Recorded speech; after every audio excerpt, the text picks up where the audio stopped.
बिस्मिल्लाहिर्रहमानिर्रहीम। अस्सलातु वस्सलामु अलैका या रसूलल्लाह। अस्सलामु अलैकुम। आज मैं आपके साथ बसबूसा यानी सूजी के केक की रेसिपी शेयर कर रही हूँ। तो बिस्मिल्लाह करते हैं। तो सबसे पहले मोल्ड को थोड़ा तेल या मक्खन लगाकर 1 टेबल स्पून सूजी छिड़क देंगे। मोल्ड तैयार हो गया है तो एक तरफ कर देते हैं और अब हम रेसिपी की तरफ। यहाँ 3 कप सूजी जो कि वजन के लिहाज से 500 ग्राम है। बिस्मिल्लाह। 1 कप कोकोनट। बिस्मिल्लाह। 1 कप चीनी। बिस्मिल्लाह। इनको मिक्स कर लेना है और अब हम ऐड करेंगे 1/3 कप तेल। बिस्मिल्लाह। और 2 कप ऑरेंज जूस। बिस्मिल्लाह। ये 1 कप डाल के मिक्स कर लेना है थोड़ा सा, मगर काफ़ी नहीं है तो अब हम दूसरा कप भी ऐड कर देते हैं। बिस्मिल्लाह।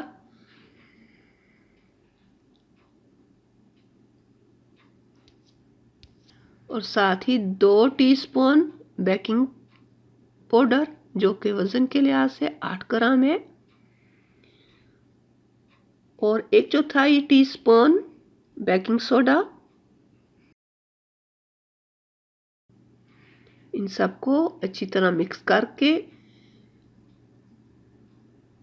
अब इन सबको अच्छी तरह मिक्स कर देना है। चुटकी नमक भी डाला है मैंने, मगर वीडियो में नहीं आया। चुटकी नमक भी डालना है। अब इन सबको अच्छी तरह मिक्स करना है और मिक्स करके अब इसे कवर करके हम 15 मिनट के लिए रख देंगे ताकि सूजी में ये ऑरेंज और तेल वगैरह जज़ब हो जाए। मगर मैं जल्दी में पका रही हूँ इसलिए मैं अभी मोल्ड में डाल दूंगी और इतनी देर छोड़ूंगी कि ओवन गर्म हो जाए, फिर मैं ओवन में रख दूंगी। तो आप ज़रूर 10 से 15 मिनट ज़रूर दीजिएगा। फिर उसके बाद आप मोल्ड में डालने के बाद भी रेस्ट दे सकते हैं और पहले भी, ये आपकी मर्ज़ी है। अब मोल्ड में डालने के बाद चम्मच से सतह बराबर कर देंगे, एक ही लेवल होना चाहिए। और फिर अब ओवन में रख कर पका लेंगे। अब ओवन में रखकर 180 डिग्री 20 से 25 मिनट तक पका लेंगे। पकने के बाद आप टूथपिक से केक की तरह चेक कर सकते हैं। अगर टूथपिक साफ निकले तो रेडी है। तो अब हम सिरप की तैयारी करते हैं।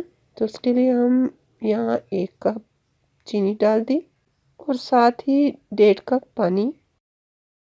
हम लेमन का एक स्लाइस भी काट कर डाल देंगे और इसे इतनी देर पकाएंगे कि चीनी पिघल जाए। दरमियानी आंच पे पकाना है। अब सिरप तैयार हो चुका है और ये ठंडा भी हो चुका है और यहाँ बसबूसा भी तैयार हो चुका है। अब इसको हम काट लेते हैं। अब सिरप में मैं 1 कप ऑरेंज जूस का ऐड कर रही हूँ। सिरप पकाते वक्त मैंने ऑरेंज जूस यूज़ नहीं किया क्योंकि मैं नेचुरल इस्तेमाल करना चाहती हूँ। अगर आप चाहें तो सिरप तैयार करते वक्त ऑरेंज जूस साथ ही डालकर पका सकते हैं।